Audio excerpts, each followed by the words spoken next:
Martha stood on the porch at dawn, her hands wrapped around a mug that said, "World's Best Grandma," though she was barely 24. And had no children, yet the Montana wind lifted her hair and carried the smell of frost and pine and something. Ending, she watched Elias walk toward the barn slower than yesterday, and the day before his left hand pressed to his chest like he was holding something inside that wanted. 3 months had passed since the night he carried her down the hall. 3 months of slow mornings and shared coffee and learning the quiet language of two people who had stopped running they had not spoken of forever yet. Forever had moved in anyway quiet as barn cats taking its place by the stove butt. Forever had started coughing in the nights, first soft, then hard enough to rattle the windows. Elias waved it away, said it was dust from the hayloft or the cold coming on early. Martha watched him lose weight the way autumn loses leaves one by one until the branches shone morning in late October. She found him sitting on the feed room steps, head bowed, breathing like a man underwater. When he looked up, his smile was thin but still warm. "Save me 3 times a day," Martha said, voice raspy and joking. "And not joking at all, morning, noon, and night. Just come find me, say my name, make me remember." I'm still Haresh knelt in the straw and took his cold hands in hers. Wilsh promised, fierce and frightened every single time, so it began mornings brought coffee to the barn where he forked hay slower, now leaning on the pitchfork between bites of steam. She sat on an overturned bucket and talked about nothing and everything, the price of calves, the way the sky looked like Sarah's favorite quilt, the dream she had where they danced in the kitchen. He still had all his strength. He drank the coffee, and her voice and the color came back into his cheeks for a little, while Anunch carried sandwiches wrapped in wax paper out to whatever pasture he had chosen to mend fence that day. Roast beef thick the way he liked it, with horseradish sharp enough to clear sinuses and ghosts. She sat on the tailgate of the old Ford and fed him bites between swings of the hammer.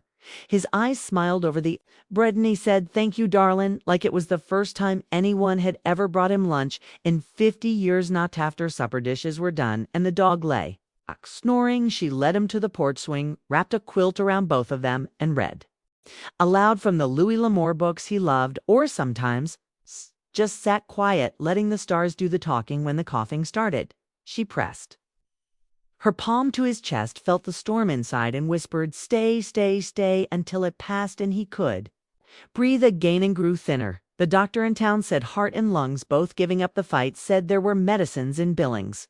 But Elias only shook his head. "I've had a good run, told the doctor, let me finish it where I can smell my own horses." Martha did not cry in front of him. She saved that for the shower where the water hid the tears. She kept her promise. 3 times a day, every day, carrying life to him in coffee cups and sandwiches and soft words under starlight. November came. Hard frost every morning, ice on the water troughs.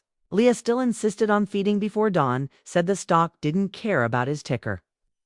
Martha followed with the thermos and the quilt and stubborn as he was sewn. Morning, the world was white and silent when she stepped into the barn. He was on his knees in the aisle, one hand braced on a hay bale, the other clutching his chest. The pitchfork lay beside him like a fallen soldier. His breath came in shallow whistles, dropped the thermos coffee, spreading dark across the concrete, and went to her knees in front of Himalaya. Said clear and steady, "Look at me, baby. Harry morning dosa say." Eyes found hers cloudy but still blue as the sky. He loved. "Tired, darlin'," whispered so. Tired put her arms around him, careful of the ribs she could feel too clearly now, and laid his head against her breast, the way he had once laid hers against his. "Nosh," said, "but you don't have to do anything hard right now. Just breathe with my Notha." You go, matched her breath for a dozen heartbeats, maybe 20. Then his hand loosened on her shirt and the weight of him settled heavier. Martha held him there in the cold barn aisle, hay scratching her knees, coffee soaking into her jeans, the horses watching quiet from their stalls. She rocked him gentle, the way you rock a child who has seen too much world too soon. "Thank you," whispered into his silver hair. "Thank you for saving me for every tomorrow. You gave May love you, Elias Garatai. Love you so loud the stars can hear it. When his breathing stopped, she did not let go. She stayed there until the sun climbed and melted frost from the tin roof, until the old dog came looking and lay down beside. Then with a sigh later neighbors came and the doctor and the undertaker. They wrapped him in the quilt from their bed, the one that still smelled of her soap and his coffee, and carried him gentle to the cottonwood. By the creek where Sarah waited, Martha stood barefoot in the frozen grass, the wind lifting her hair the same way it had that first morning. She watched them lower him down, and she did not cry then either, not where anyone could see that night. She made coffee for one and carried it too. The porch swing wrapped herself in his coat that still held his shape. She looked at the stars and spoke clear and steady into the dark good night. Dos alio seem still here I'll save you in my heart 3 times a day every day until I come find. Youth wind moved through the cottonwoods, soft as a hand on her cheek, and somewhere a horse nickered low and contented. Martha smiled small and sad and shorish. Drank the coffee slow, letting it warm her from the inside out. When the cup was empty, she set it on the rail where he used to set his'n. She went inside, turned off the lights, and left the porch light burning. Becco some promises. You keep forver 3 times a day, morning, noon, and night, tuntil the heart that learned to beat again. In someone else's hands gets to rest at last, and the quiet it earned asterisk. Spring came late that year. The way grief does, it lingers past its welcome. Then one morning, you notice the meadowlarks are back, and the cottonwood has tiny green fists along every branch asterisk. Martha woke before dawn the way Elias had taught her without meaning to. She pulled on his old chore coat, the sleeves still too long, and walked to the barn. The horses nickered when they saw her, the same soft greeting they once gave him. She forked hay into the mangers, her hands stronger now from months of doing what had to be done. Lone asterisk, she still made 2 mugs of coffee every morning, poured one into the blue enamel cup he loved, and carried it to the porch rail. Left it there until the steam stopped rising and the meadowlarks finished their first chorus. Then she drank the second cup slow and black, the way he had taught her to like it asterisk. The ranch did not wait for morning. It never had. Calves came bawling in March fences. Broken April, the hayfield needed disking before the rains.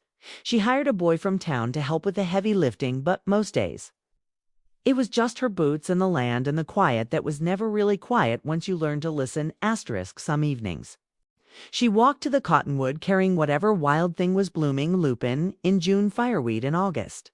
She laid the flowers at the base of the stone that had grown up around both their names, now Elias James Garrett, 1943 to 2025, and beneath, in smaller letters, Martha Rose added the day she chose to stay asterisk. She spoke out loud because promises were made to be kept. Morning dose Elias, I fed the bay mare first, the way you always did. She's getting fat and shiny again. The vet says the limp is gone. You'd be proud. Noon dose, the north pasture fence is tight again.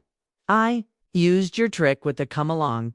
Worked like a charm. I laughed out loud when the post popped in straight asterisk wish you'd been there to see my face. Night dose, I made peach pie, burnt the bottom crust the way Sarah used to, sat on the porch and ate to pieces. Anyway, the stars were thick tonight.